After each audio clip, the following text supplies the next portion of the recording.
Saya sangat galakkan anda untuk trade in rumah lama anda, jual dengan kami, kemudian beli rumah ini kerana anda dapat kurangkan komitmen bayaran bulanan untuk rumah yang baru ini.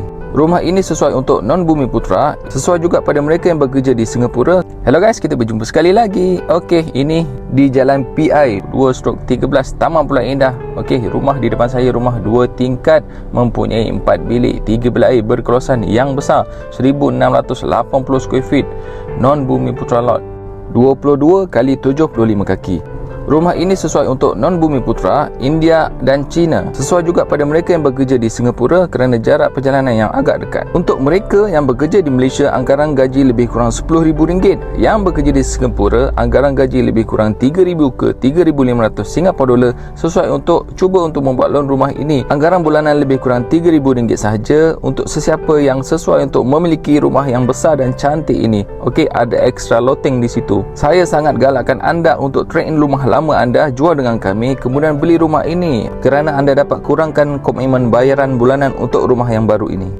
Rumah jenis unblock view. Okey, di hadapan rumah tiada rumah, ada extra parking di situ. Boleh hubungi saya Effendi Wahab di 0132983852. Kalau nak jual rumah, nak trade in rumah, nak beli rumah, boleh kontak saya. Ayo